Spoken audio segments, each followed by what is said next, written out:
Oh, yeah. Come on, man. Y'all ain't know who you are or where y'all at? Let me inform y'all. Y'all are at Black Power Media. This is the Remix Morning Show. I go by the name of the Air Doctor. Let me introduce you to your host today. We have no other than Kamal K. Franklin, and Burning Down Kim Brown.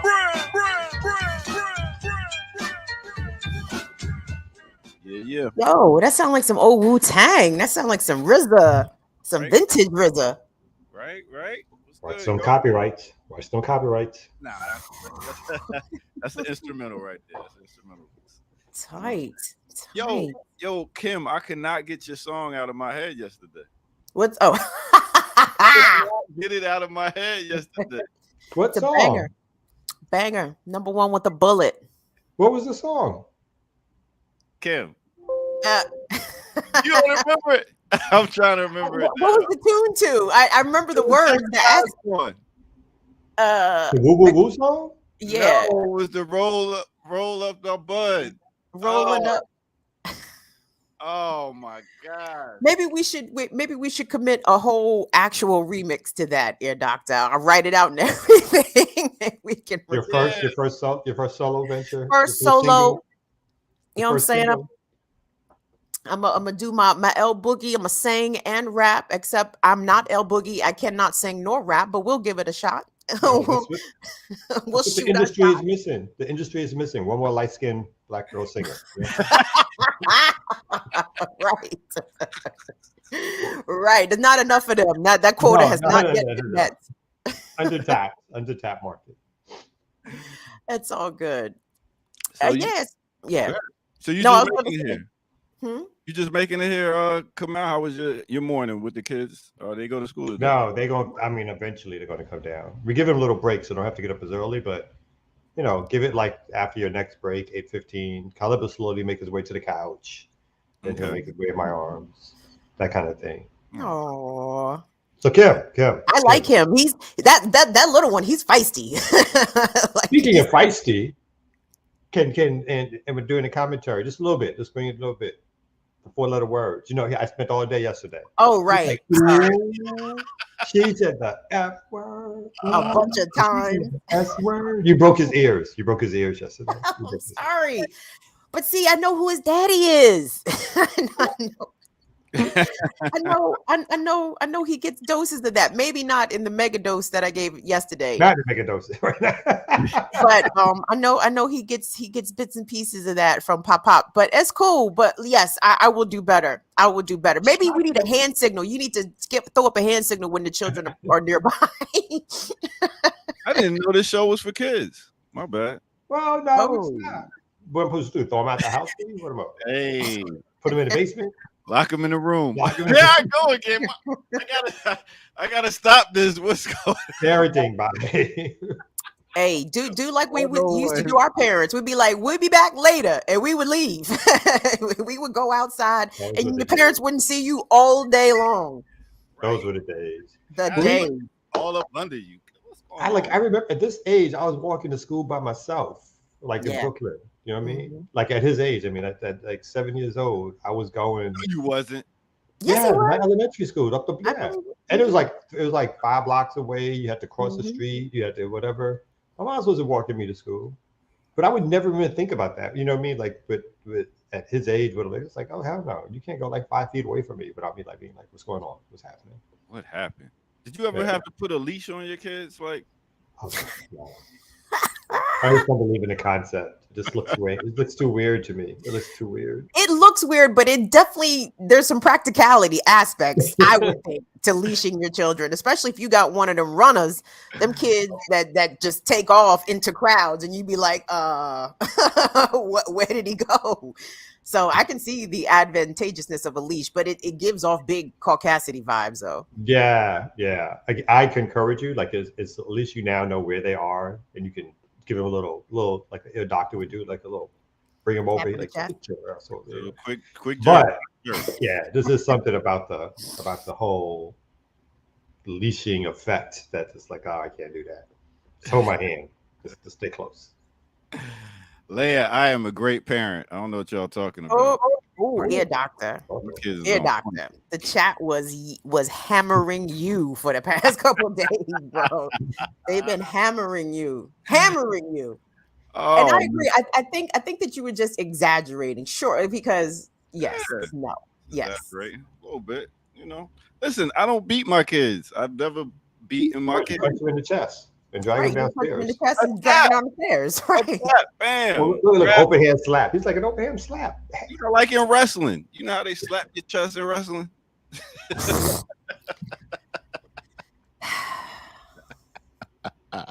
What to say?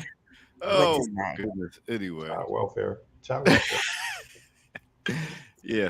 So what we What's gonna their do ages today? now, though? Your kids are what? Your kids are 13 and Teenagers, yeah. 13 and 17. Yeah. whoa. They Congratulations. big enough to hit back. They should And, slap you back.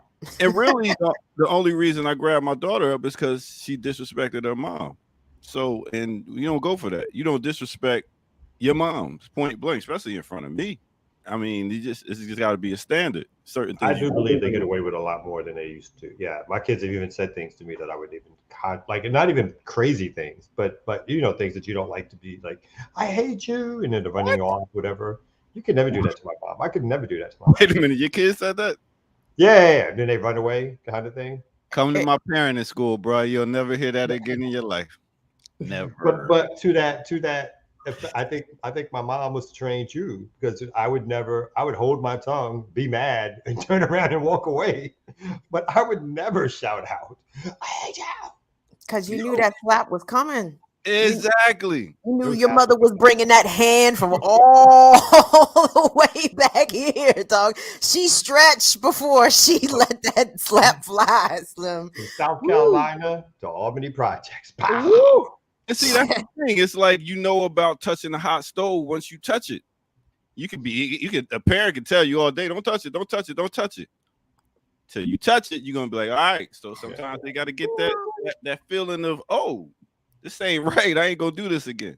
But And what does the effect of your child, I mean, literally being assaulted by you, like what effect does that have on them? You know what I mean? Like, yeah, they might cry, they might be mad in the moment, but 5 years from now, they'd be like, Daddy, I ain't never forgot. I ain't never forgot that time. Good. So when they get older and start smelling their piss, they'll remember. Oh, that's right. That's right.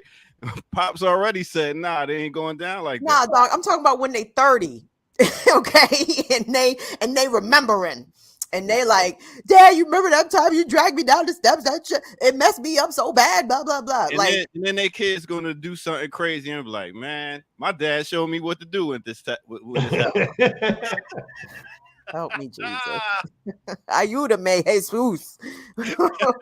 Like, I remember when I did this, and then that. Okay, now I know what to do. See. Y'all better learn something, man, out here. Acting like y'all know something about some parenting. I know. Ooh, damn. I know. I'm only 10 years in. I'm only 10 years on the job. There it is. But look at you, Kamal. I dig the fact that you waited. Like you got, you had lots of adult life before you took on the role of parenting. So what's that like, by the way? What's that like for you to have, kids under 10 and you at where you are age-wise? Yeah, you said 85? I said 80. where you are age-wise. I did not say I thought you 85. said 80. I said 80. I was like, I don't know, they have 85 years. But you're still fine. No, true. Like I'm saying, you could be still fine though. Anyway, go ahead. I'm sorry. But no, I also contemplate that because I feel like people who my friends my age, their kids are out the house. Mm-hmm. They're doing their vacations now. They're traveling. They're doing whatever, and I'm like, if you don't get off of my leg, so there's a feeling of like whether like again you don't realize it as much or whatever, but like whether or not you're slowing down, you can't play as long, all that kind of good stuff. But relatively speaking, luckily I'm in decent shape. Better. Mm-hmm. So I feel like I can catch up or play with a little bit, but it does feel like that kind of like, oh my God, this is it for the next 20 years kind of thing. Mm-hmm. But on the flip side, while they were raising their babies, I was in the club, I was doing whatever, I was chilling, I was doing a lot of things. It's like, so in my 20s and 30s, I was like, kids. It's like, I don't know what that is. It's like, if you can't make it, oh, my bad. My bad. We need some childcare at the meeting for you. Okay, let's figure that out.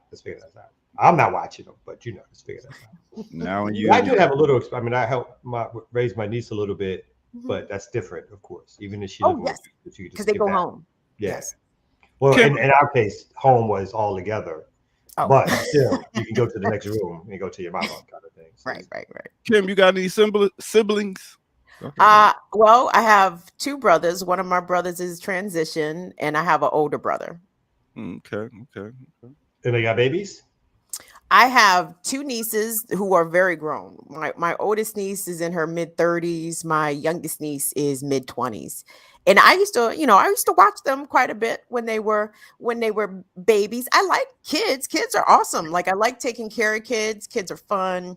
Like, taking them places, would take them to museums, would take them to concerts, I would take them to, plays and stuff like that. And I would always take them home, which was, awesome for me to spend that time and then deposit them back with their actual parents. That's pretty dope. I will say, so it's not the same thing, a slightly different topic, but it goes through my head. So I was curious if it goes to y'all. So we do, my wife's sister, she doesn't have any babies, right? But she's thinking about adopting, but she's at that age where she's in her 40s. Mm-hmm. And part of me is just, I'm trying to persuade her not to adopt. Mm-hmm. And it's not based on whether or not I think she'll be a good parent, but she's the one who got more money. So I'm like, if you adopt a kid, then that cuts my kids out. Send your kids over there for the summer. No, she can't do that. She can't handle that. That's too much. No, she's not that kind of person. She can't. Not a summer, baby. She could do a night or two. A night? Oh my god! And it has to be some TV, or she's got a plan. She needed a little bit of practice. You need to send them. Yeah. No. What I'm more concerned about is when your children's inheritance. Exactly. The kids will be disinherited by their adopted cousin. By their adopted cousins. Like, why must we have that? I don't understand. I feel like we've labored and she owes us. Let me do something that Kamal would like. We have a Cash App now. It's $ Black Power Media. Please go there and drop something so that we can make sure that Kamal's kids are taken care of. I think Kamal's kids are just fine. We're working on generational wealth over there. One Cash App at a time. I'm gonna get me a Kamal Kids Cash App. I like that idea. Word. Hey, it's about time for a break, and then we're gonna come back with some news. So let's go ahead and take our first break for the day. Thank you all for tuning in. We got all our remixes in the house. Big up. Now let's go ahead to our first break right here on the Remix Morning Show.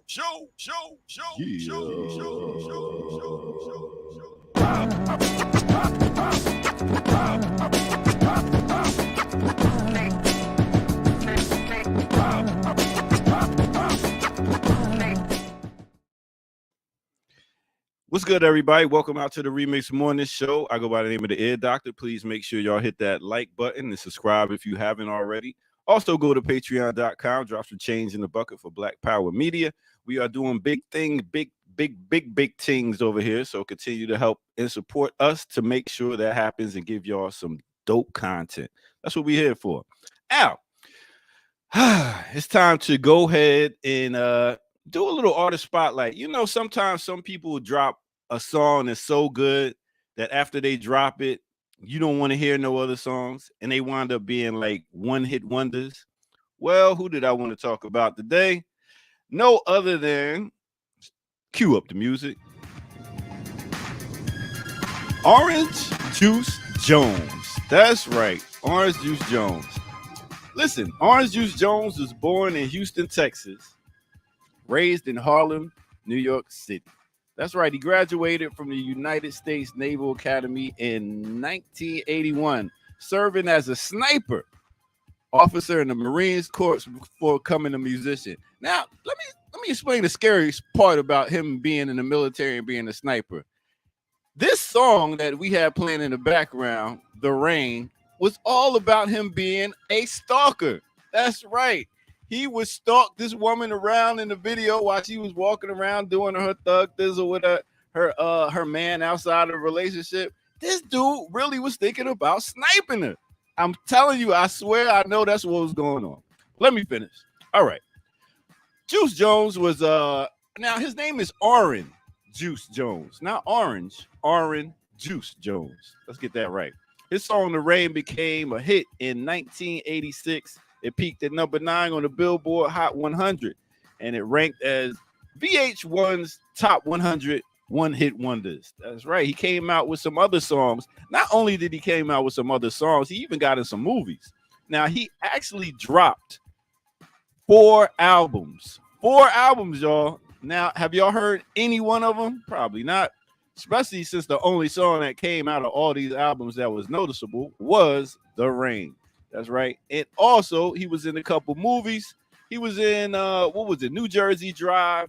He was in Juice, and he was in another movie. But yeah, Orange Juice Jones, y'all, one-hit wonder. Now, let's return back to our Remix Morning host right here on the Remix Morning Show.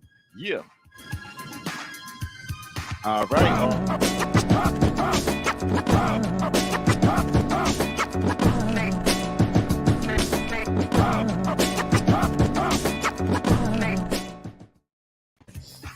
I saw you And him.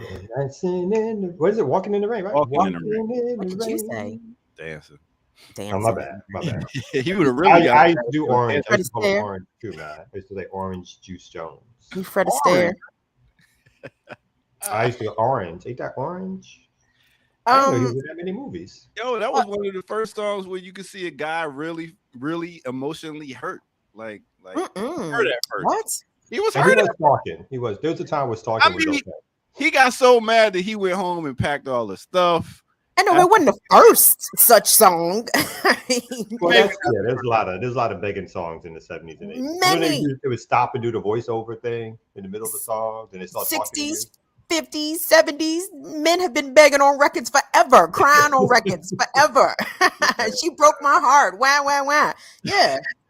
That wasn't the first, but I have to say, in retrospect, a hugely problematic tune, dog. That joint. So problematic. And then Only in retrospect. At the time, it seemed like a good thing. It was acceptable for men to berate women in that way. Unfortunately, acceptable. Obviously, I don't condone it, but you know, it was a hit record, so lots of people apparently signed off on that. So she was cheating on that man, taking all his good love and givings and going out and giving it to the next man. True. First of all, he had to find out. He had to find out by following her around. Yes, looking through her purse. See, and that's the problem. He wouldn't have had his heart broke had he minded his business. You should have minded your business, Orange Juice Jones. Encourage your ass to work. Like you should have just went to work. You spending all your time following this woman. Look at this toxic propaganda. Like a dude. I know you sound like a dude now. Now you mind your business. Toxic propaganda. Minded his business. They need to redo it with a girl going through a guy's phone and then do the whole video over. I saw you and her walking in the hell. Something. In the hell? Oh, no. Who walks in hell, ear doctor? I'm just saying, man. Toxic song. They got a new song that's out that's mad toxic, and this dude is talking about some. If you catch me cheating, I forget the name of the song, but he's like, yo, if you catch me cheating, I wasn't really messing with her. You know, I was just messing with her, but I'm gonna get right back to you. It's all about our relationship. These are the songs coming out now as well. Well, even Johnny Cash. I remember Johnny Cash, the cocaine song. He shot a bad bitch down because she was cheating, and then he ran off, and he had to get Johnny Cash or Jimi Hendrix or Johnny Cash and Johnny Jimi Cash, Hendrix. country singer Johnny Cash. Ain't it Johnny Cash? Hey Joe by Jimi Hendrix. I shot my woman down. I shot her down. Mm-hmm. Yes, I did. And it's always because they cheating. Yeah. Well, I don't like how you said ear doctor. I didn't like the inflection in that. I'm just saying that these dudes would cheat, but when they get cheated on, they so emotionally hurt that they gotta write a song about it. They want to kill the woman, they want to run her over. And then when the guys cheat, you're like, come on, man. You know, I was just messing with them. I'm gonna get back to you. Unfortunately, this is a case of art imitating life, because guess what? A lot of women do get killed if a man even suspects them of cheating. They don't even have to be doing anything, right? Like that's something that plays out in real life. It wasn't too long ago where that was an excuse for not being charged with murder. If you caught your wife cheating, that's right. I was like, and I killed her.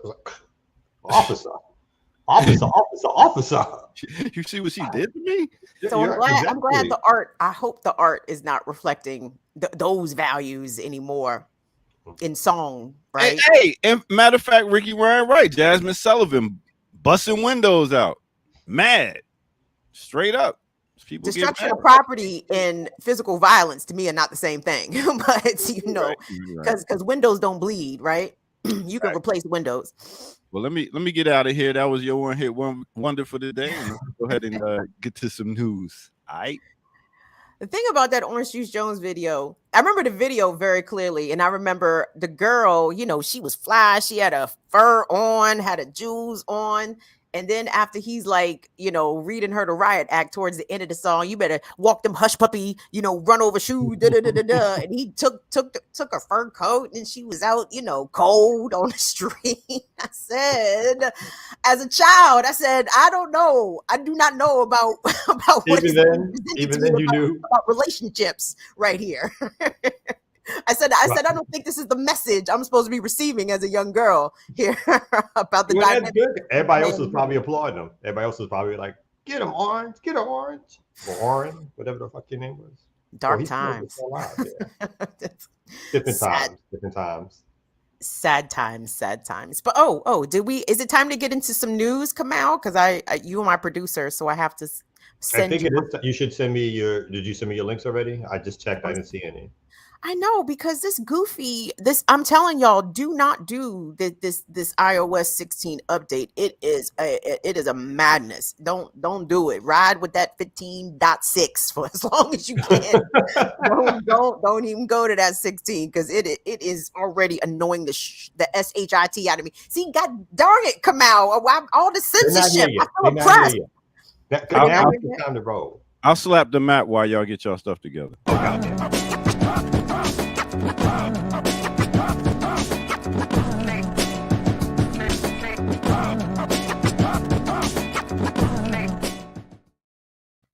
Was that the map slap, or that wasn't the map slap, B? Wasn't the map slap? What you just do? Just pushing buttons.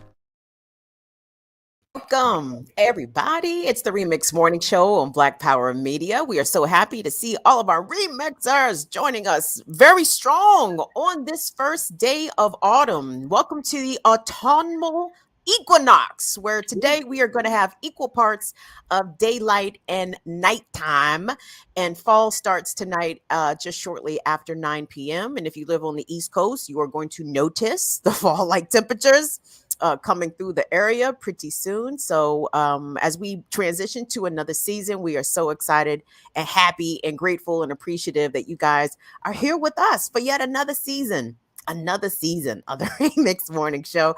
I'm Kim Brown. We got Kamal K. Franklin over there, Ear Doctor playing the cut.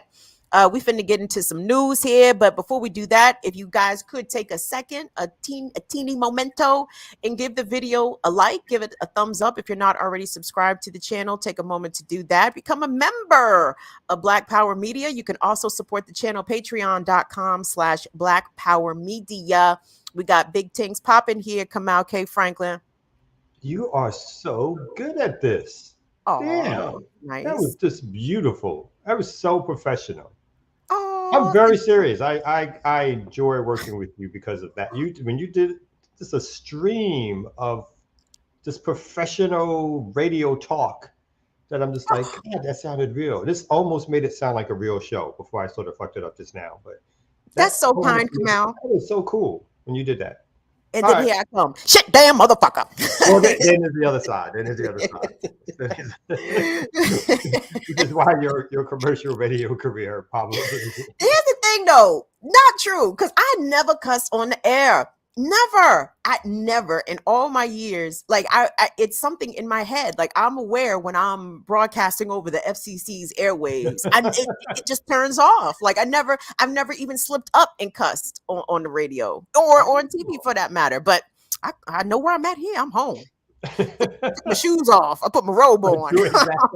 Say what I want to say, and took my bra off. I'm getting comfy. To forget what you heard.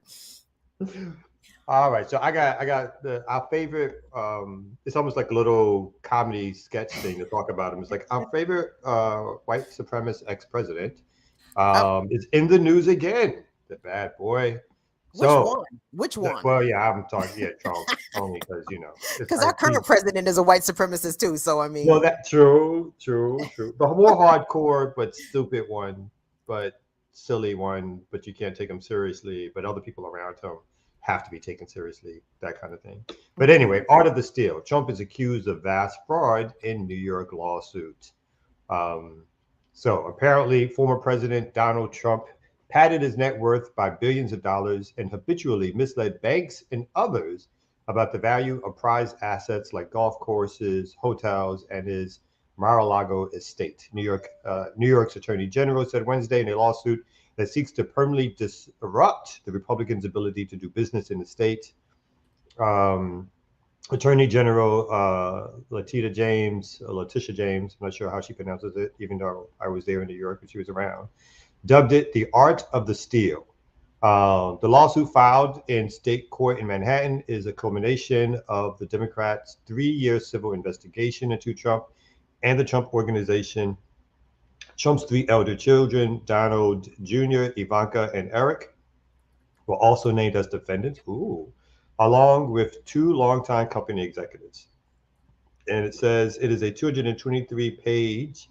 In its 223 pages, the suit stuck at the core of what made Trump famous, taking black light to the image of, thank you for doing that, backlight to the image of wealth and opulence he's embraced throughout his career, first as a real estate developer and then as a reality TV host on The Apprentice, and later as the president. So apparently the Attorney General is suing Trump. I'm assuming, I mean, this last part, Trump applied, just because this is interesting, Trump applied similarly fuzzy math to his Mar-a-Lago estate in Palm Beach, Florida. The lawsuit alleged by valuing the private club and residence as high as $739 million, more than 10 times a more reasonable estimate of its worth. Trump's figure is based on the idea that the property could be developed for residential use, but deed terms prohibit that. So apparently Donald Trump is, I think there's lawsuits popping all around the country to basically to sue him for something he's been doing for like 40 years. But to sue him now for forgery, bribery, and basically puffing up his wealth, and now they are coming after him. Letitia James, that's how she says it. I guess. I mean, so this just sounds like a regular Thursday for Trump, right? I mean, this is what usually happens to Trump. He gets sued on Thursdays, right? I mean, when is Trump not being sued? When is Trump not being investigated? As you said, 40 years. I mean, I can recall being a kid and remember hearing about Trump casinos in Atlantic City and them being investigated and him having to pay money. And it's like filing bankruptcy, yeah. I mean, this is the cost of doing business for Trump. This is how he rose, right? He's a scammer, an unapologetic scammer. And so far, he has not been able to be felled by any sort of governmental investigation interference. Trump just paid a fine and keep it pushing, right? Yep. I mean, one day in jail. I don't think he's ever been arrested on any charge whatsoever. I don't like so, and he's close to 80 years old, even though he may run for president again. We're talking about this dude is close to the end or whatever. So is he? He's evil. Don't we just saw Elizabeth lived to 96? Please, please. That's true. That's true. That's People true. be He makes living. it going. That's right. Someone said Teflon Don or Teflon Trump. That is true. And Yes, that's right. yeah. They call him Teflon Don for a reason, man. Like, I mean, we hate him. He's terrible, awful, terrible, awful, awful. But I gotta respect the game a little bit. You know what I'm saying? Because he don't let nothing stick to him. He just keep it pushing. He just white man. He just tries to out white man the white situation, right? And he does. You know what happens when white men find themselves caught in a particular situation? They just start talking loud. Getting bombastic. I'm gonna get my lawyers involved. Da da da da da. And then the shit calms down, right? And then the shit calms down, right? So that's exactly right. Yeah, I think he's on. Yeah. I mean, I'm sure nobody in the chat is worried about him. I think he's gonna be okay. But I think you're exactly right. He's not. I don't think he's worried about it at all. But I do think he's going to use it to feed his base. Right? He's going to feed his base tremendously. But here they go now, and obviously he's probably a little right. Right? The timing of it is such that it's nearing a couple of years out from the next election. Oh God, another election. We are. Biden is about to die in office, or it looks like he's going to barely make it to the next election. So the Republicans are lining up. They think it's a perfect opportunity to take back the White House. As far as they're concerned, he has his other folks who are lining up, who probably are happy about this, like DeSantis in Florida and a couple of other ones who can't publicly say anything bad about Trump because there's just a strong base of conservative white supremacists that support him, as that's their man, that's their white supremacist. They like his brand of white supremacy. They like his outrageousness of white supremacy, and they're not going anywhere. They're sticking with them. But this all seems to be geared towards the fear of the Democrats, right? Not the illegality, which has always been there, but the fear of the Democrats, thinking that this guy, if he runs again, based on polls, has a real shot of taking Biden down. Because remember, during the election where the Democrats started, the last election where the Democrats assumed, and the polls were telling them that they were going to sweep the country. There was going to be a wave election, that folks had seen how outrageous and crazy and destabilizing Donald Trump was. And so they wouldn't go back to vote for him again. Instead, he's, relatively speaking, won a moderately close race. And the Democrats barely controlled the Senate. And they didn't establish a huge win in the House. And so we're at this place where it's like, they feel like, the Russians cost them the first time and they can't use that again, probably.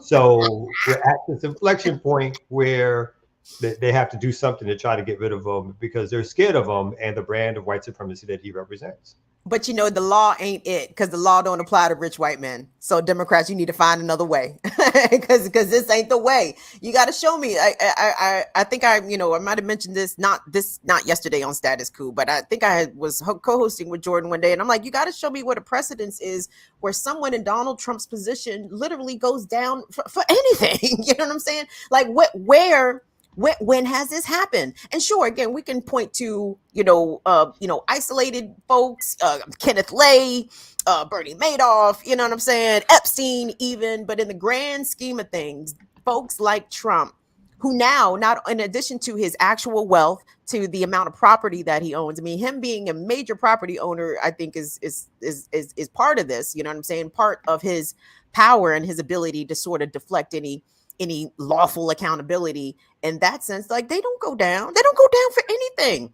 They don't go down. Okay. It does not happen. So I don't know. The only way I can see this maybe benefiting Democrats, even though I don't think it will, but if some sort of conviction is able to be garnered or whatever, or some sort of plea deal, they'll use that to say, see, look, he was doing this, that, and the third. And Trump's base is going to be like, so we did not give a fuck what he was doing. You know what I mean? And Trump recently at a campaign rally, I don't know if it's a campaign rally. I guess he just be doing these white people assemblies around the country. He was in Ohio recently. And he was talking about how it's unprecedented in American history that the opposition political party would be prosecuting the party out of power. And I mean, his folks was gobbling it right on up, and then they was putting up the Hitler salute. It wasn't exactly the Hitler salute, but he asked them to all raise their right hands. Raise your right hand, but it looked Hitlerish. it looked, oh man, it looked like Nuremberg, shorty. It looked crazy. So anyway, fuck Trump. We don't like him. No, yeah, but I was on, and I think the fear is, and this is again about the implosion of the U.S. governing system. Because now this gives even more, obviously it's happened before, but now this gives even more like red meat to the Republicans if they do get power back, to not only use as a slogan, like, you know, to get Hillary or to convict Hillary, but now I think they're going to go after their Democratic rivals in such a very strong way, and using indictments and criminal prosecution as well as civil prosecution. And they're just going to be attacking each other at a level which they probably haven't before or haven't, you know, in such a long time, that again, it's just going to cause more implosion within. But I pulled up your stories, and so speaking, I guess, of a white man that steals, like the story I was going to serve first, if that's okay for you. I'm beginning to see the light. For a long time, when people would be like, Sean King ain't black, Sean King ain't black, I mean, again, I'm not defending Sean King at all, but I have translucent cousins like you. I have see-through relatives a lot like you. I have a couple cousins that are Sean King's hue. And so I would be like, just because he's mega light skinned does not mean that he is not black, but he has to be white to be scamming like this. I'm telling you. Like this. I'm caramel at worst, a dark chocolate at best, depending on what time So I'm gonna let that slide. Caramel, where? You might get a light caramel in August. Let's check you in January, my guy. You haven't seen me in person. It's like there's a lot of lights on me right now. Oh, right. It's fucking with the hue. Right. But anyway, Sean King, I think, must be a white man. He's scamming like this because it's like, sorry. This is only white man level scamming. You know what I'm saying? But maybe not. So the Daily Beast has been on it, man. The headline reads, Inside Sean King's shadowy 6.7 million nonprofit. Ooh, boy. How is it these folks is getting all this money come out? They're getting all the money. They running it. Ooh. Now, have you read this? Because I was seeing the snatches of it, and I saw it. I said, okay, we're going to talk about this tomorrow, and I figured this would be the thing to talk about. But I didn't read it, so let me say it that way. Well, I'll read it. I'll go down to the headlines of the top couple of paragraphs. So underneath the main title, it says Sean King's grassroots law project amassed and spent millions after George Floyd's murder, including six-figure payouts to himself and allied consultants.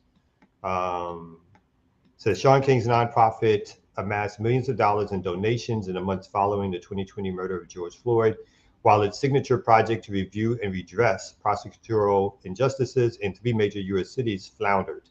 And while King himself and his associates raked in hundreds of thousands of dollars in compensation, representatives of the Grassroots Law Project produced the 2020 financial reports for the King-led outfit in response to questions from the Daily Beast. These materials have yet to appear in any public records database, and the Internal Revenue Service did not respond to queries about why the King nonprofit did not show up in its online files. But the Grassroots Law Project, I'm sorry, go ahead. No, I'm sorry. I'm reading along. I'm like, ooh, I feel like I'm in school, but go ahead. Well, and so nonprofits, 501c3s have approximately, they can go, if I'm not mistaken, it's approximately 3 years straight without filing taxes before they will officially have their 501c3 status immediately revoked. Okay. And even then, there's an opportunity for them to obviously file the past 501, the 990s, the taxes, and to have the 501c3 reestablished. So some nonprofits may use that as a way to just to delay the public showing of their financial records and documents. And again, the other thing that nonprofits or 501 nonprofits do, or organizations like this do, is that they don't get their 501c3, which in this case, it doesn't sound like that's what happened, but they don't get their 501c3 and they get a fiscal sponsor. and have all of their finances filed with that fiscal sponsor, which allows them to hide and or not show the particulars of how that organization was running. And obviously the most recent famous case of that is Black Lives Matter, because that was how, when the information came out finally that they in 1 year amassed $90 million, it was because they were finally doing their own 501c3 filings, and then that money was exposed. But prior to that, the years before, when they probably were raking in similar, if not huge amounts of dollars within the millions, those things never became public and traceable, let's say, because they never had to file their own 501c3s. It was always done under the auspices of another organization that already had that federal designation. So just to let folks know that. And so what's the advantage? I'm sorry, real quick. What's the advantage to creating a 501c3? Let's say if perhaps you did not have the best intentions, right? Like, I mean, it seems like it is a good scamming opportunity if you are so scam minded. The advantages of the 501c3 are obvious for those who are two things. One is you don't have to pay taxes on resources you collect, donations. There's a limit on it, but if you're selling some products or you're running a business under it, there's limits, but there's a lot of amounts that if you're saying as part of your mission, you also is not taxable. And anybody who gives you money, obviously they get a write-off of that money. So when folks are looking to balance their own books, big corporations, private individuals, they can give away money and that reduces their tax bill. So your advantage is that you're able to receive money that people are looking to give away, and that money you don't have to pay taxes on whatsoever. You can raise money by asking for donations, by running businesses, through foundations. So it gives you a breadth of potential income that can be used, whether or not, again, whether it's a legitimate 501c3 that's doing some quote unquote good, or whether or not it's somebody bent on scamming. There's lots of ways to raise money and to take in resources. Got it. Thank you for that. So it says here that I'm going to skip to the single largest expenditure the Grassroots Law Project made in its first year was $2,654,434, which the disclosures only state went to bridge the gap between grassroots organizing and legal expertise to reform the American justice system. The organization's representatives acknowledged to the Daily Beast that this referred, at least in part, to the group's flagship program following its launch, the Truth, Justice, and Reconciliation Commissions, ostensibly modeled on those instituted after the fall of apartheid in South Africa, that the Grassroots Law Project would go on to help set up in the District Attorney's Office of San Francisco, Philadelphia, and Boston.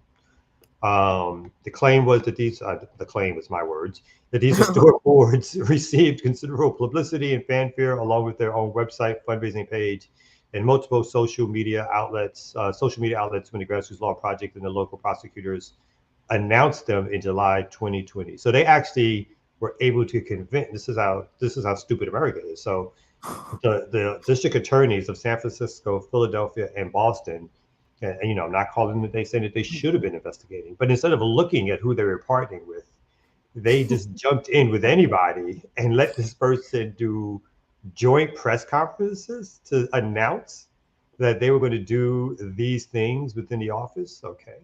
See, but you see the ways in which, social media is a juggernaut of influence out here. I mean, Shaun King has millions of followers, and a lot of these politicians be clout chasing they damn self. You know what I'm saying? So they want to stand next to the man with 1 million followers too, so they can get some more followers.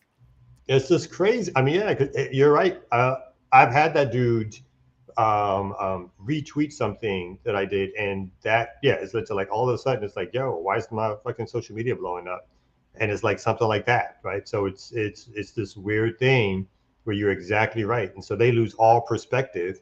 And again, these are people's favorite, liberal prosecutors or progressive prosecutors. Larry Krasner in Philadelphia, former prosecutor Chesa Bodine, and then Boston DA Rochelle Rollins. So, and I think a statement King made at a joint press conference with these prosecutors was, it was built to oppress them, and moving forward, we must build brand new pathways for truth, justice, and reconciliation. The old ones will never get us there. But now, more than 2 years later, apparently the commission's on the commission's online pages appear largely stagnant, much like the initiative itself. Ouch.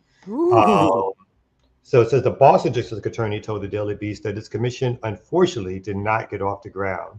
Yeah, that didn't mean he had to return those donations he got, though, right?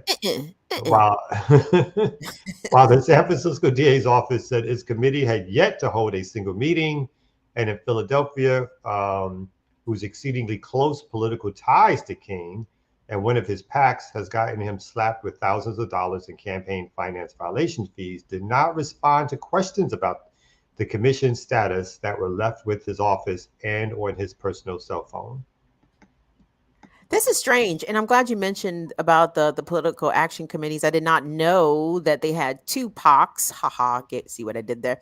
The tax documents reveal that in the first year of its existence, a period that coincided with the largest racial justice protest in the nation's history, the organization collected more than $6.67 million. Further, the Federal Election Commission also show two political action committees tied to the controversial activists have poured close to $500,000 into the organization.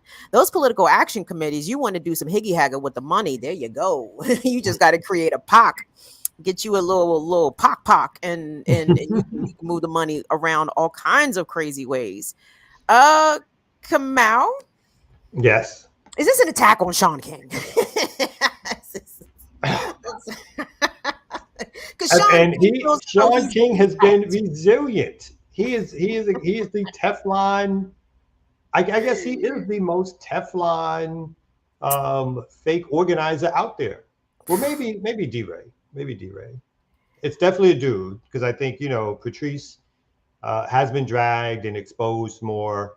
I think people have tried to elevate the what Shaun King represents in terms of organizing as somebody who's a grifter, but it has still not brought him down, right? He is still, he'll take a break from social media, come back on, he'll come up with a new game and start pushing that. Like, I think we reported a few months ago about his t-shirt company and like the $900 for a t-shirt kind of thing that he was charging. So, and not even sending the people the t-shirts. It's bad enough that the shit was overpriced.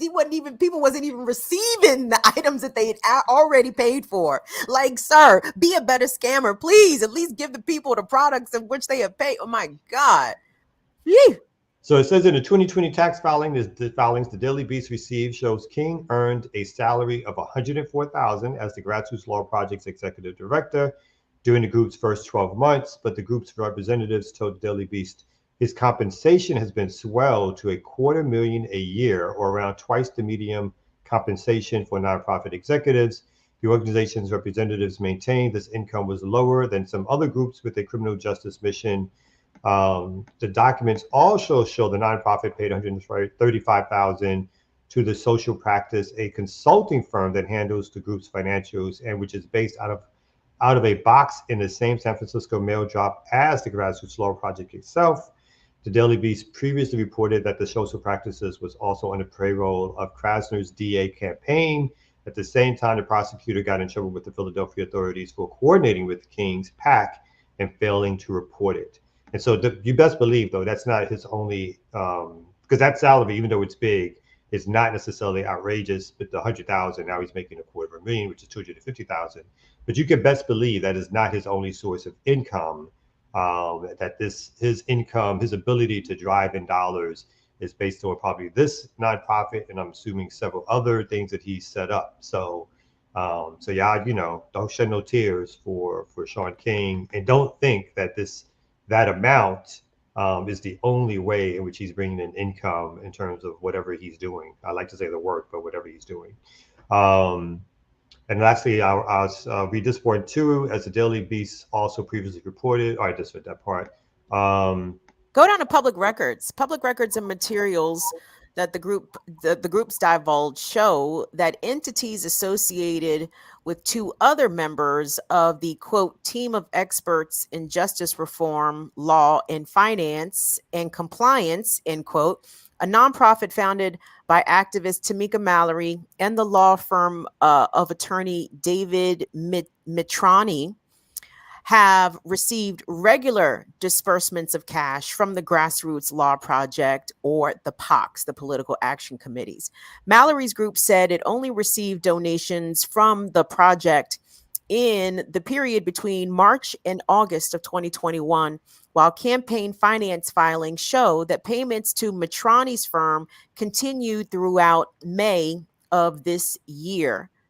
Yes, in the May of this year. Now, according to the panel's report, King himself received monthly payments via the social practice at the time, though representatives for the Grassroots Law Project maintain that those disbursements have long since stopped.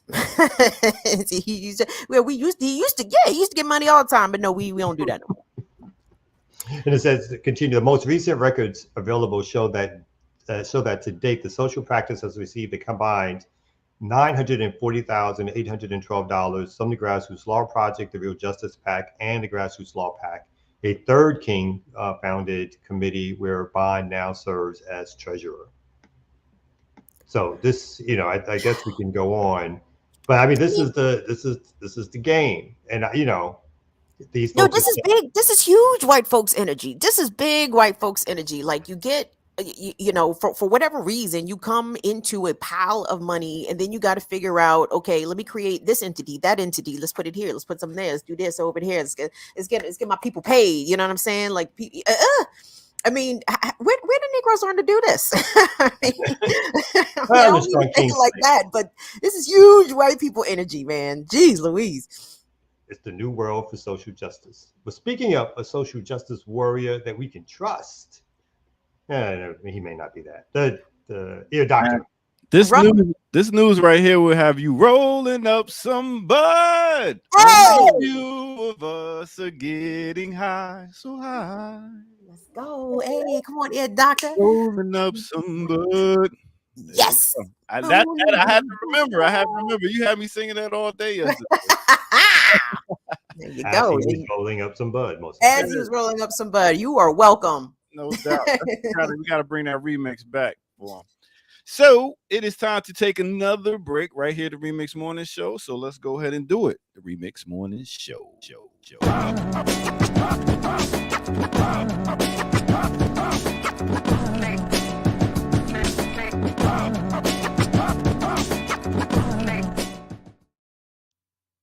All right, welcome out. Big up to everybody that's tuned in right here, right now. Go ahead and hit that like and subscribe button if you haven't. Who I'm going to talk about right here, right about now? I'm going to do a little bit of, sometimes I like to talk about an artist and talk about how great they are towards the culture. Now, this one sister, I have to say, is a legend. Who am I talking about? Let me cue the music. This one right here, she goes by the name of Sister Nancy. That's right. Sister Nancy, born straight out of Jamaica, dancehall DJ and singer, known to the world as the first female dancehall DJ, and described as being a dominating female voice for over 2 decades in the dancehall scene.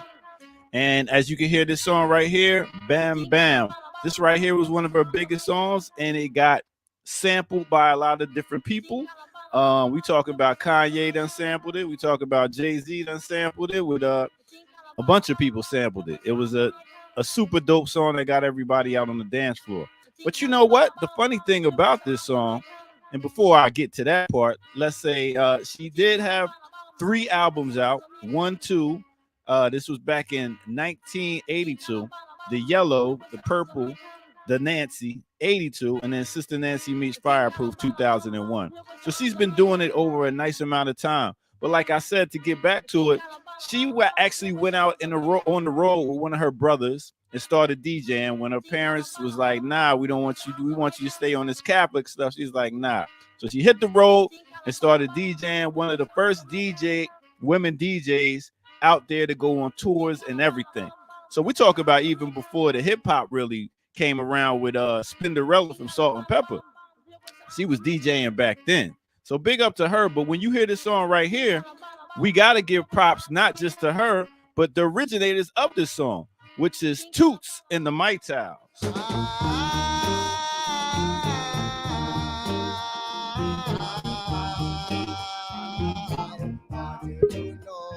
Now, the dope thing about Toots and the Maytals is they came out and they were the first ones in the song to coin the phrase reggae.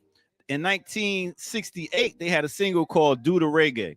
This was the first song to use the word reggae, and they coined the phrase for a whole genre. That's right, Toots and the Maytals. Big up to them, and big up for this song right here, Bomb Bomb. And that's what it is. Now, with that said, let's go ahead and take it back to the Remix Morning Show.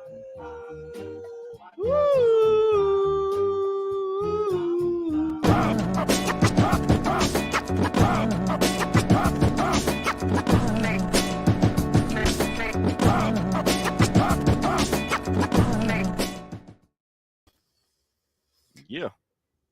I'm a Gideon. That's the only. Well, Bomb Bomb and I am a Gideon. What else? Pigeon Rock. 1, 2.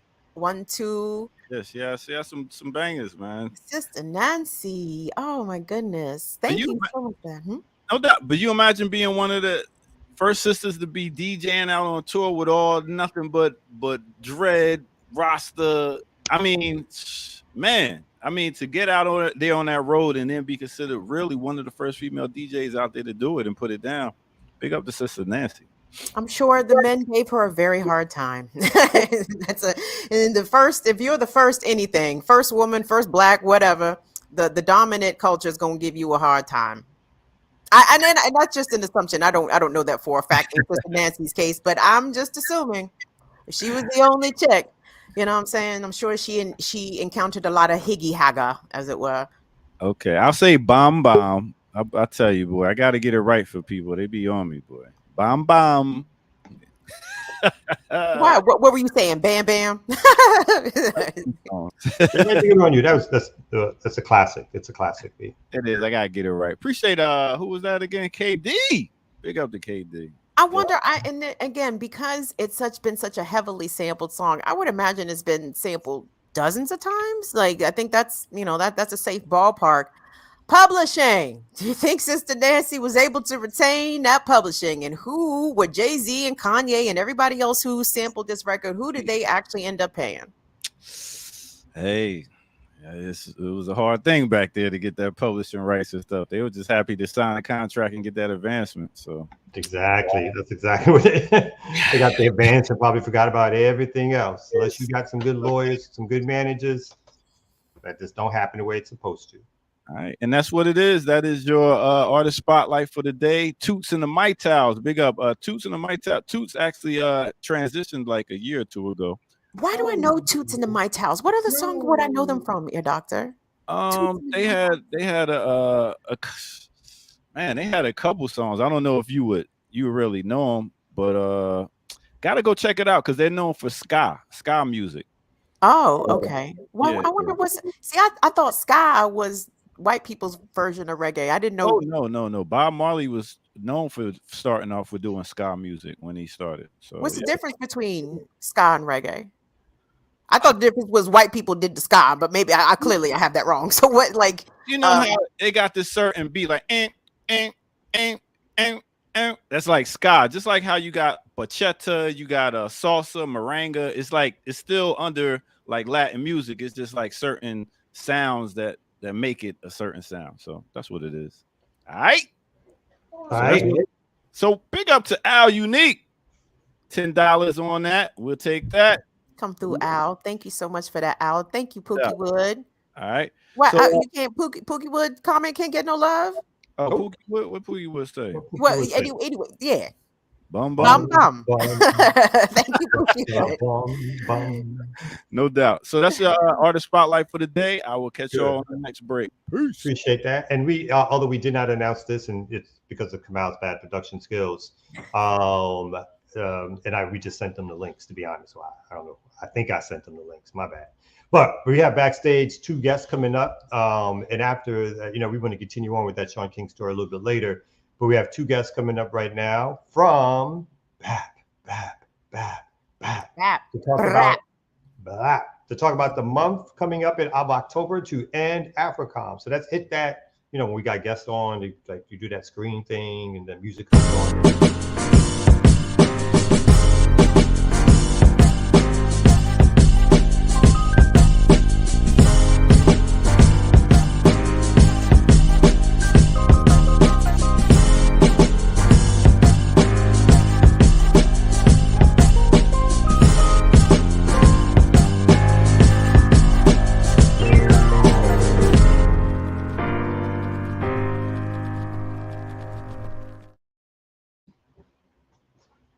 It's me by myself up here? I thought Kim. Oh, okay. I thought Kim was going to join us, but that's okay if she doesn't. You know what I'm saying? I thought she would. But anyway, and Tunde's here. Kim did that the last time I came on. She bailed out. And y'all in the same area, right? You in DC area? Yeah. Oh, I don't know what's up with that. I don't know what's going on with that. I don't know what you said. I feel slighted. You should, brother. You should. Kim don't joke. But anyway, I'm sorry about all that. So, I don't have bios, but I think most of our audience knows who you guys are. So I wanted to at least give you a couple of seconds to introduce yourselves, though, to some folks. Obviously, you're from Black Alliance for Peace, organization that is. Kim, thank you for coming on. I appreciate that. I'm sorry. All right. I'm redeemed now. I had to let the dog in. I couldn't just leave the dog outside. I had to go retrieve her. That's a good reason. Good morning. How y'all feel? Good. So BAP is an anti-imperialist.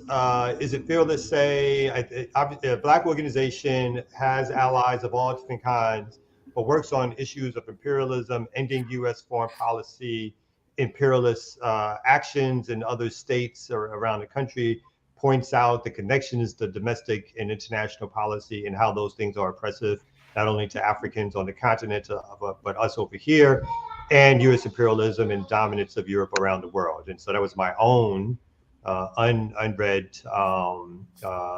overview of what BAP is. But I'm going to start, Tunde, who I'm going to let you start by doing a brief intro about yourself, and then we're going to go to Nefra. Then we're going to get into the conversation. Yeah, hey everyone, my name's Tunde Osazuwa.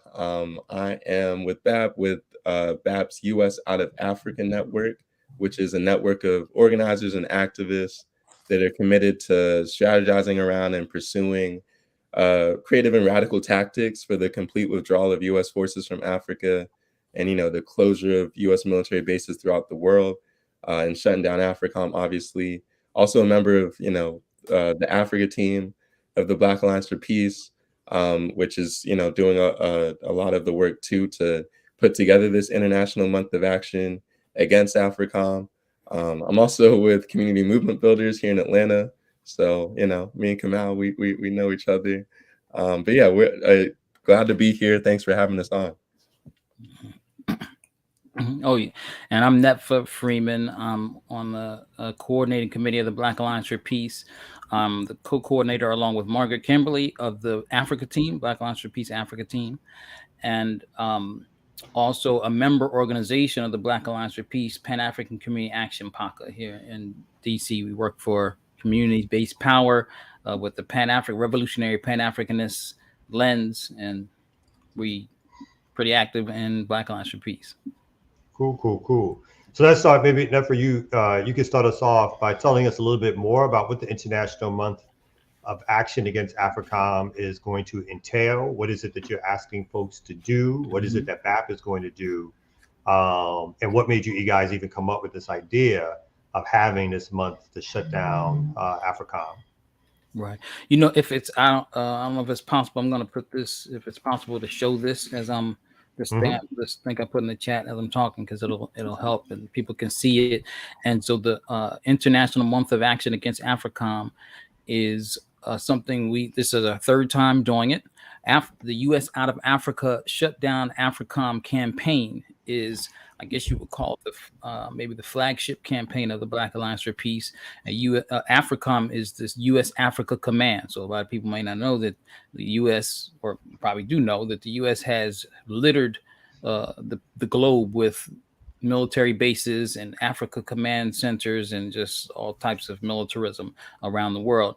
And one of those to coordinate the military domination in Africa is the U.S. Africa Command, AFRICOM, which was officially launched in 2008. The U.S. Out of Africa Shutdown AFRICOM campaign is to do exactly that: shut down AFRICOM and get the U.S. out of Africa, because it just facilitates imperialism. And that the idea is to build a mass radical social justice movement that is strong enough to do exactly what we're saying. And one of the things is to, obviously the foundation of that is to build awareness around AFRICOM and expose what its role and purpose is, and expose the outcomes of it. And so this is the third time we're doing it. This is the third time we did during this month of action. The AFRICOM, the campaign started a little bit before then, but the International Month of Action Against AFRICOM is to get people to be, anyone who within the sound of our voice right now, or anything else that we do, to come on to these actions. And throughout the month, we're going to kick it off with this webinar that's at the top of the page. It's the October 1st, which is the anniversary of the beginning of AFRICOM, the official launching of AFRICOM. So every October 1st, we do a webinar featuring mostly heavily people on the continent of Africa from radical movements that can address this, show people about it. And then throughout the rest of the month, after the campaign, after the webinar, we do encourage people to do teach-ins, to do direct actions. This time we encouraging banner drops, where people just go into a very highly visible place and drop a banner. This page that you're showing now has all the tools that the people need to do that, a toolkit. We're encouraging people to do teach-in, so it has modules for teach-in, and however you can do it. And then the last week, and I might Tunde can correct me if I'm forgetting something. And then you'll also see there's a brochure there, the 3 trifold brochure that people can print out and use to pass out, and that the last week we're going to encourage people to use their social media and the hashtag shutdown AFRICOM, and also U.S. Out of Africa, to just do things, take pictures, show with your actions. There's some graphics, infographics or graphics that we've put up there for people to do. You can do your own stuff with the hashtag, but that's the month of action in a nutshell.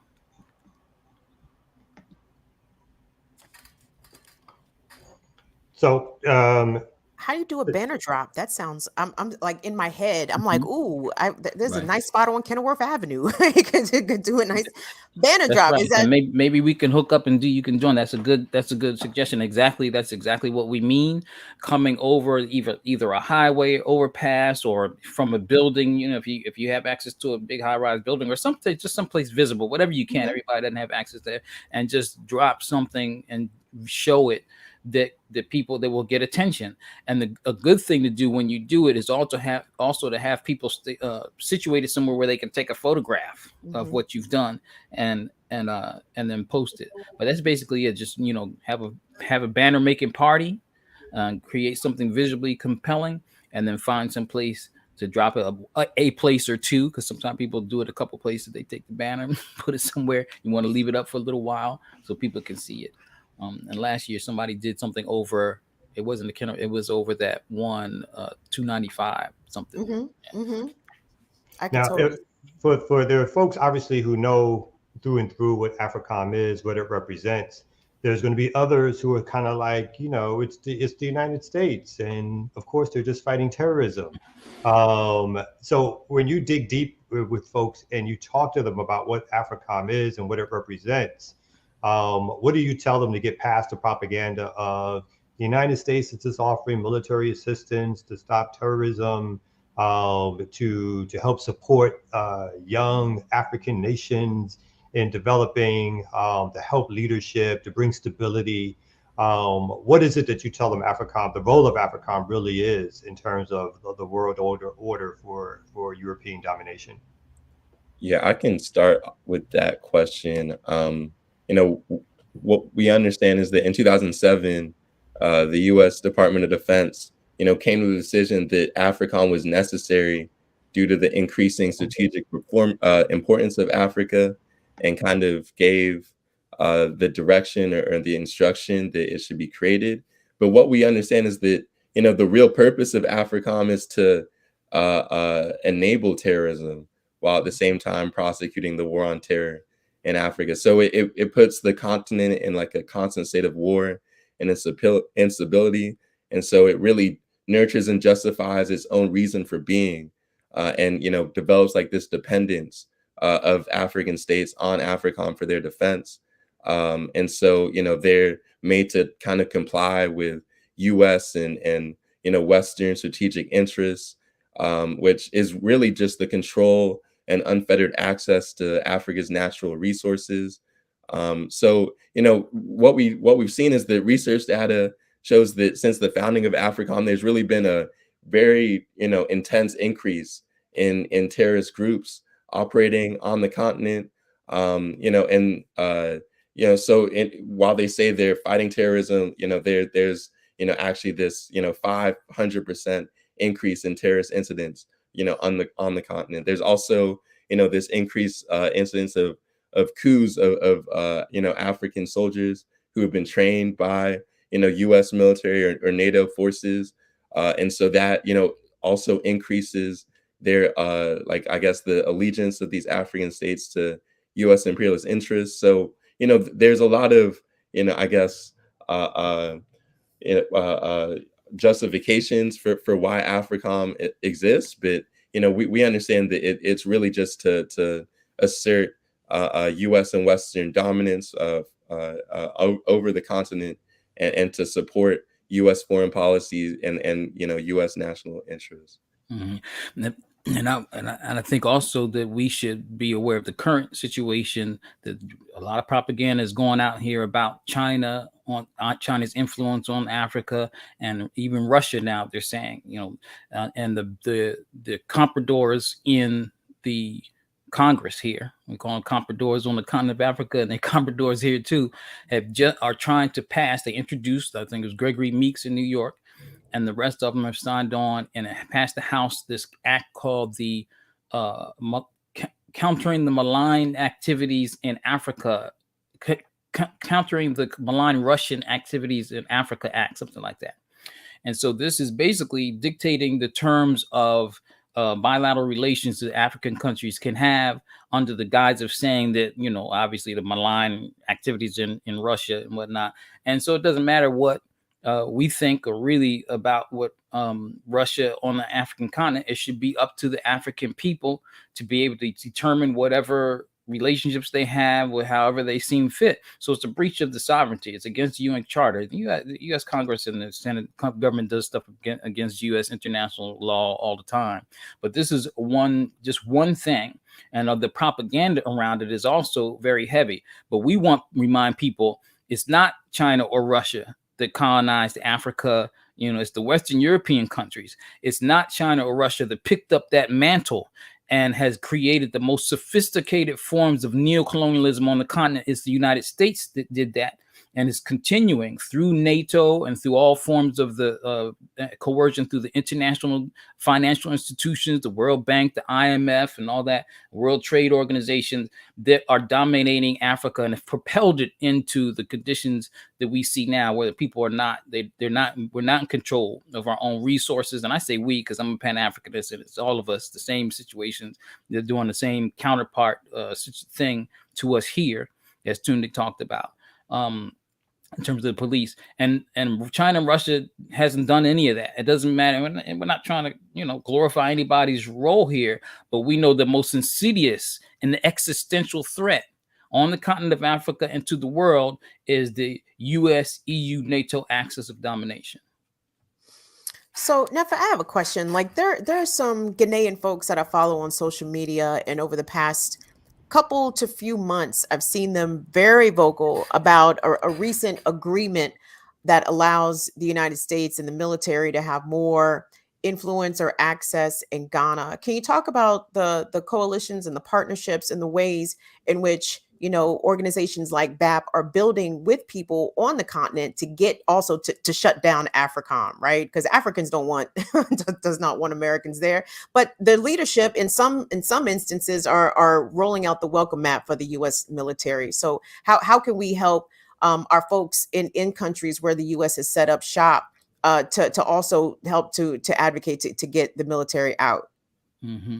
I think this is a better Atunde question, but I want to say one thing before I say, but about the agreement and the people. It's a very important thing that people need to understand, and the people in Ghana are up in arms about. We hear all kind of craziness on the news, but we never hear about stuff like this. And one of the nature of that agreement is to basically give, and this is what we call known as lily pad, some lily pad bases, where the U.S. government and the military has access to military bases of African countries. So you might have a place where there's not actually a U.S. military base, but by de facto access to the military base of that country, they really have military there and special operations force and whatnot. And in Ghana, the agreement is also to basically give up the runway, or maybe somebody might what you call it, the airway, anyway, the airstrip, the landing airstrip, and just the whole airport, and just have them basically have complete control over it, in addition to the military there. And so people have been